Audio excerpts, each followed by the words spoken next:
Explicarlo en un par de frases me resulta complicado. La tiranía de los imbéciles es una reflexión. De hecho, el libro es un artículo de opinión que se me va de las manos. Yo, como periodista, he publicado artículos de opinión pues, desde que era estudiante, en diferentes medios locales, en Las Palmas, en Portugal, en Asturias, de donde procedo, en diferentes sitios, incluso he mantenido un blog. Y siempre había una idea de fondo. Digamos que disparaba obviamente a los políticos, disparaba al sistema, muchas cosas, pero al final los disparos siempre los destinaba a la sociedad civil. Un poco no me quedaba en criticar a ZP, a Montoro o al que tocase, siempre iba un poco a la parte social, la responsabilidad que teníamos nosotros en todo aquello. Había, digamos, una idea de fondo que un día en 2009 pues, se me reveló, no fue una cosa así bíblica, pero sí que tuve una revelación durante una charla con mi hermano y concebí lo que era la tiranía de los imbéciles. Quise hacer un artículo de opinión y el artículo de opinión se convirtió en un libro de 320 y tantas páginas.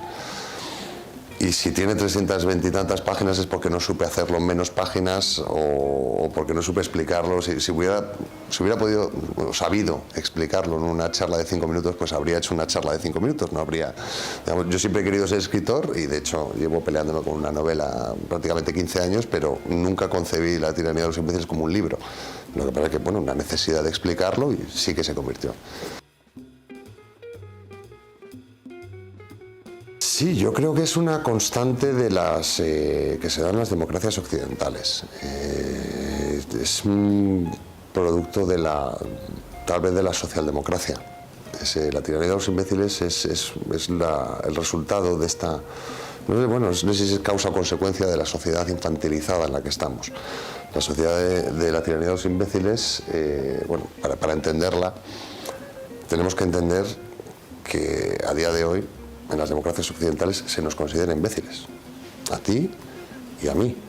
Se nos considera imbéciles y se nos somete a una serie de normas y regulaciones pensadas siempre para imbéciles. Desde, por ejemplo, un bote de lejía. A mí no se me puede dispensar un bote de lejía sin una etiqueta que me advierta muy claramente de que no debo bebérmela. Como si yo fuera, entiéndeme, dices, no, que tampoco la voy a abrir. Tenemos unas normas de circulación, por ejemplo, que son iguales para todo tipo de conductor, todo tipo de vehículos, todo tipo de condiciones meteorológicas. O sea, siempre es el estándar cortando por lo bajo. Digamos que las normas a las que nos vemos sometidos, y esto de que se nos considere imbéciles, se nos ha negado la presunción de inteligencia, sistemáticamente.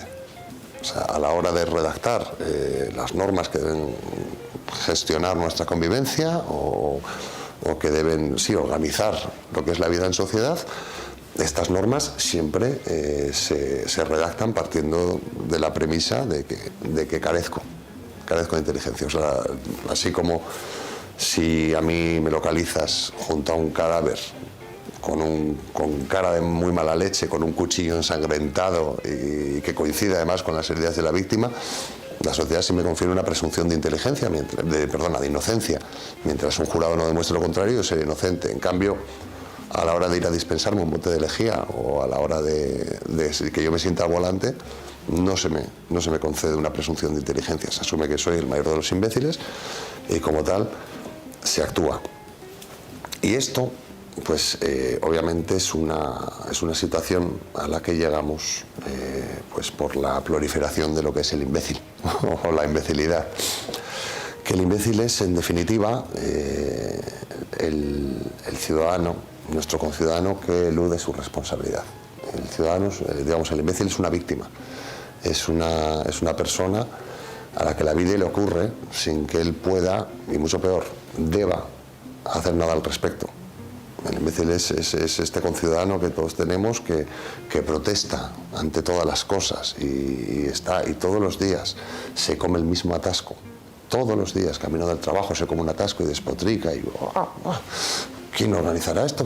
Y jamás se plantea que a lo mejor es él quien debería plantearse horarios alternativos, rutas alternativas, medios de transporte alternativos, siempre son los demás. Siempre son terceras personas los que son responsables de sus padecimientos y bueno, y ante cualquier vicisitud de la vida, pues siempre busca unos responsables ajenos. Siempre pretende que si no es el Estado, que sea la sociedad en su conjunto, o que sea el mundo, o que sea lo que sea, quien asuma las responsabilidades que deberían ser suyas, individuales y propias. Y por supuesto, pues claro, la idea pues se desarrolla mucho, el imbécil a base de protestar y a base de sumarse a la masa, pues acaba consiguiendo una sociedad en la que no sumarse a la tiranía de los imbéciles empieza a ser criminalizado, incluso estigmatizado socialmente. Y la tiranía de los imbéciles es un poco eso, obviamente. Es una idea desarrollada, es mucho más amplia, tiene muchos más capítulos, muchos más estadios, pero digamos que es eso, es la consecuencia de una sociedad que no asume una responsabilidad individual. No creo que tenga que explicarte a ti que no la relación irrompible entre responsabilidad individual y libertad.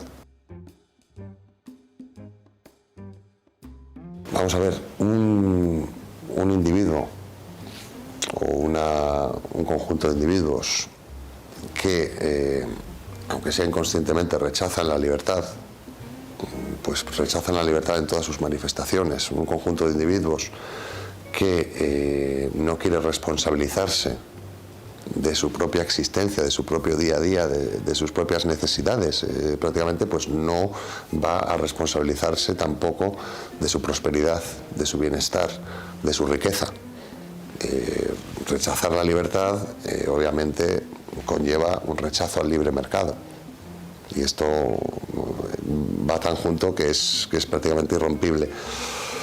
El peligro que tiene y que es el tema que nos lleva, que a lo mejor no abordo tan directamente en el libro, pero el peligro que ello conlleva, el desarrollo de la tiranía de los imbéciles a lo económico, es que hay de manera inconsciente en nuestras sociedades, de manera inconsciente, creyéndonos amantes de la libertad, rechazamos la libertad y creyendo o asumiendo, cuando nos dicen el capitalismo, el libre mercado han traído el progreso, lo damos por cierto, pero sin embargo sí que tenemos inconscientemente un rechazo al libre mercado y un rechazo al capitalismo. Entonces ahí está, digamos, a lo mejor uno de los mayores peligros porque, como siempre, pues tú me hablas de economía y de política como si fueran entes separados.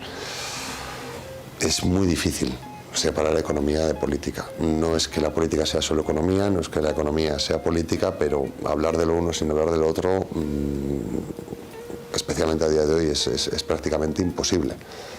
Y si, por ejemplo, nos planteamos políticas en unos sistemas en los que no exista el libre mercado, pues automáticamente nos hemos acotado a unos sistemas políticos. Normalmente, por ejemplo, la democracia ya difícilmente cabe, y al contrario. O sea, si apostamos por libres mercados, si apostamos por unos entornos de libertad, pues obviamente ciertos sistemas autoritarios o totalitarios pues son difícilmente compatibles. Sí hay combinaciones, pero bueno, contra natura siempre, ¿no?